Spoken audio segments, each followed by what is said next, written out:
So last week we started a sermon series on Joseph, and we read Genesis chapter 37. Today we find ourselves continuing on Joseph's story, but we are in Genesis chapter 39. Well, what happened in chapter 38 then? Well, let's just say it has nothing to do with Joseph, and it was kind of weird.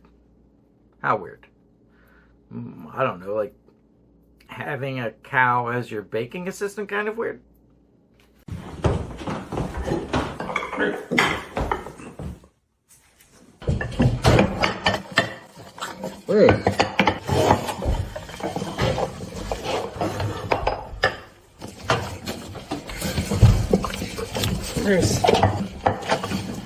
No.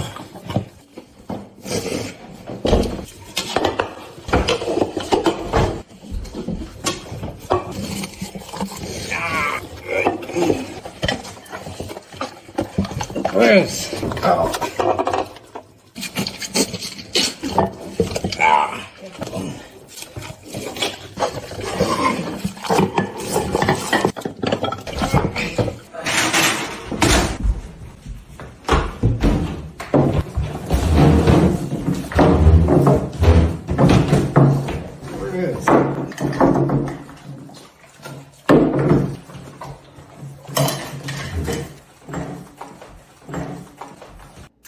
Yep, that pretty much sums up Genesis chapter 38. Feel free to read that one for yourself. Today we find ourselves in Genesis chapter 39. Now, last week our story ended with Joseph being sold into slavery by his own brothers, and then the brothers took his Technicolor Dreamcoat. I look handsome, I look smart, I am a walking work of art. Such a dazzling coat of many colors, how I love my coat of many colors. Yep, that's the one. They poured some goat blood on it, ripped it to shreds, and then gave it to their dad, pretending like Joseph was dead. But Joseph isn't dead. Instead, he's been sold to a guy named Potiphar in Egypt. Now, Potiphar wasn't just any old guy. He was actually a pretty important guy. He was one of Pharaoh's officials. He was the captain of the guard. He was powerful. He was wealthy. He's got a large estate. He's got fields full of crops. He's got quite a few servants. And this is the house that Joseph now finds himself in as a slave. Now, I don't know about you, but if I were Joseph, I would honestly not be too pumped. You know what I mean? Joseph was 17 years old. He had his whole life ahead of him. And now he is a slave in a foreign land. Seriously, what's he supposed to do now? You know, I find that in life, his decision of what he was going to do is based upon which one of the two questions he decides to ask himself. The first question is a very common question that he could ask, and that is, why me? Why me? I am 17 years old and now my life is over. Why me? My own brothers beat me up and tossed me in a well. Why me? My own flesh and blood sold me into slavery. Why me? Why me is a question that we like to ask, isn't it? I think one of the reasons we ask it so often is because, well, frankly, doesn't it feel like sometimes life is out to get you?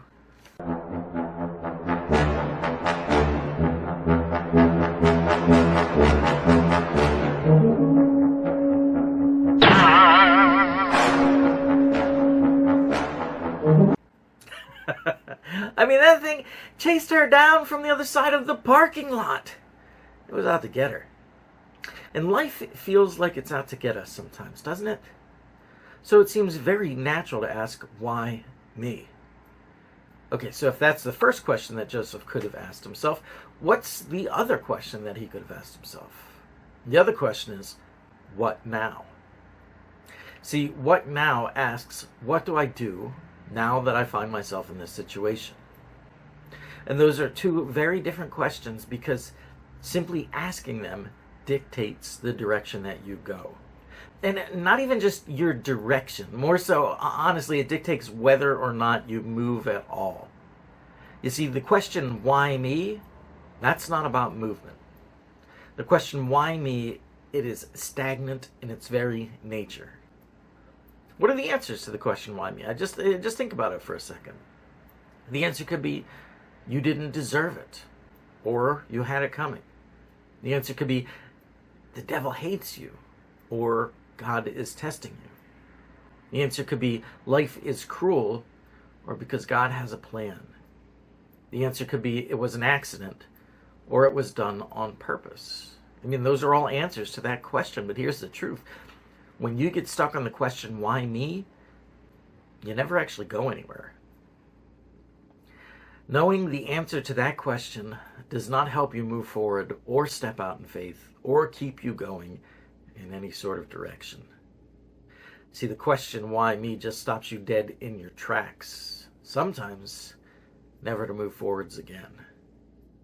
If Joseph had gotten stuck on this question of why me, then he would never have actually made it to the part of the plan that God had to use this bad for good. But Joseph doesn't ask why me. What does he ask? He asks, what now? He kept his head up. He kept moving forwards. And in light of his new circumstances, he decided to do his job as best as he was capable. Not because it was fair, not because he deserved it, but simply because he decided that God wanted him to keep moving forwards. And chapter 39, verse 2 tells us, the Lord was with Joseph so that he prospered, and he lived in the house of his Egyptian master. When his master saw the Lord was with him, and that the Lord gave him success in everything he did, Joseph found favor in his eyes and became his attendant. So Joseph says, what now? And then he does the best that he can. And God blesses Potiphar because of Joseph. And Potiphar takes notice and rewards him. Do you think Joseph would have been rewarded if all he did was walk around questioning why he found himself in this situation? See, Potiphar noticed his willingness to keep moving in spite of his disappointment. And now instead of working in the fields, he's working in the house. And he does so well in the house that he becomes Potiphar's attendant, which basically is the second in command. The master says what to do, but the attendant oversees everything and makes sure that it gets done. How does that go for Joseph? Verse 5. From the time he put him in charge of this household and all that he owned, the Lord blessed the household of the Egyptian because of Joseph. The blessing of the Lord was on everything Potiphar had, both in the house and in the field. See, not only is Joseph blessed, but Potiphar is blessed because of him. So Potiphar puts Joseph in charge of absolutely everything. Verse 6. Potiphar left everything he had in Joseph's care. With Joseph in charge, he did not concern himself with anything except for the food he ate. So Joseph still is a slave, but his willingness to ask what now instead of why me has helped him to make the best out of a bad situation. And I would like to tell you that Joseph lives happily ever after because of this, but that would be a lie. But here's the thing about life.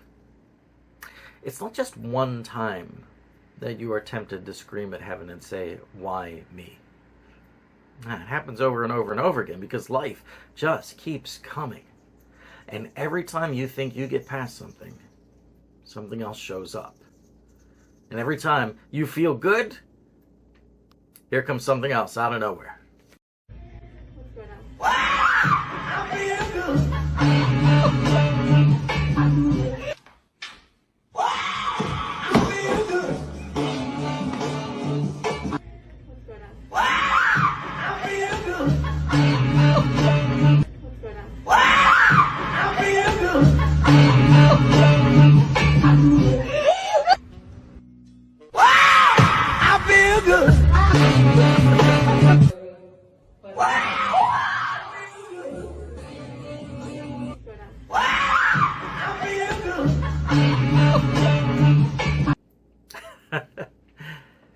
You know, sometimes life doesn't even wait for you to feel good before it comes at you again.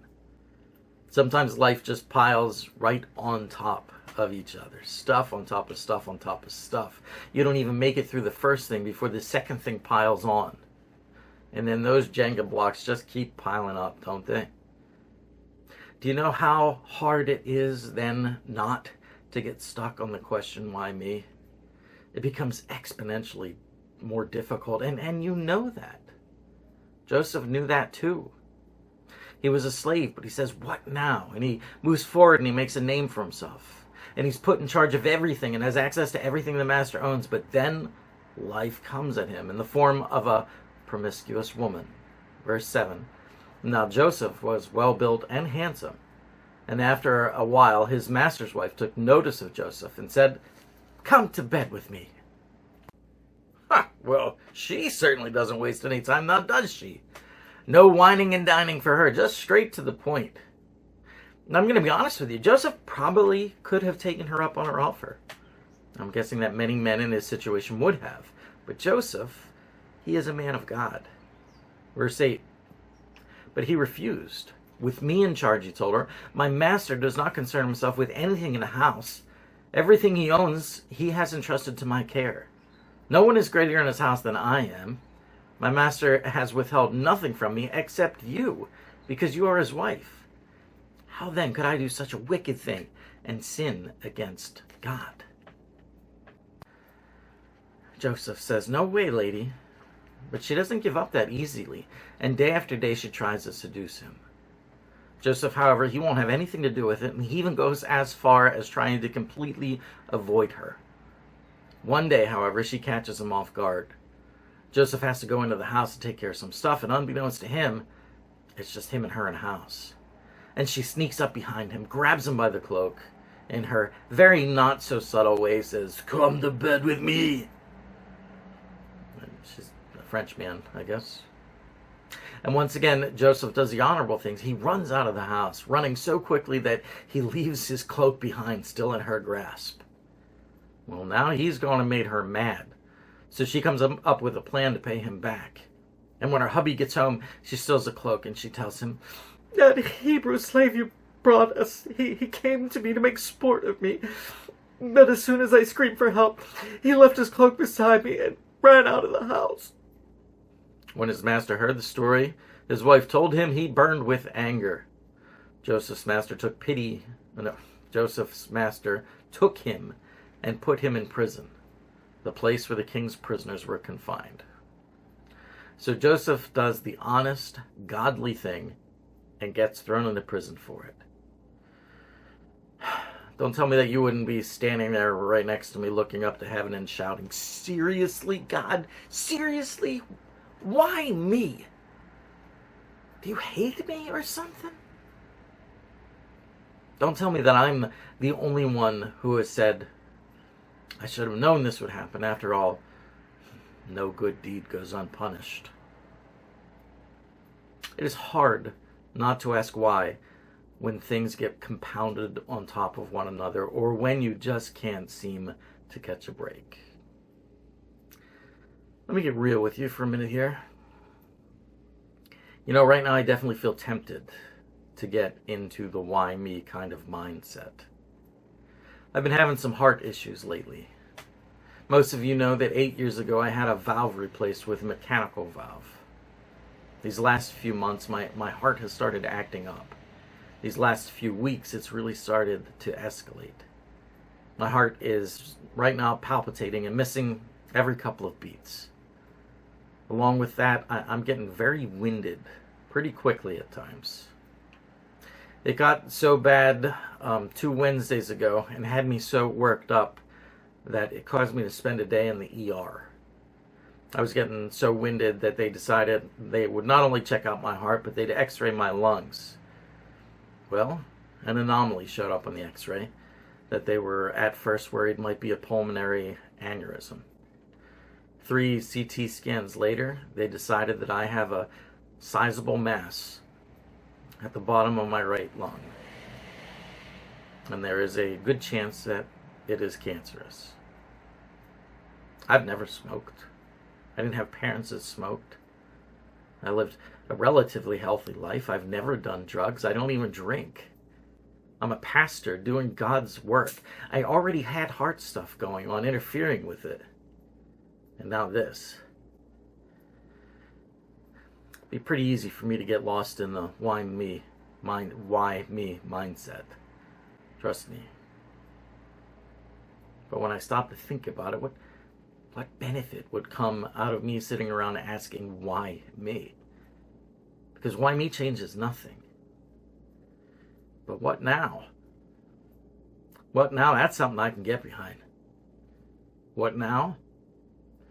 Well, if it isn't cancerous, then I'm going to thank him, and I'm going to find out what I need to do to get rid of it. If it is cancerous, well, now I learn from it and relate to so many others who have gone through it.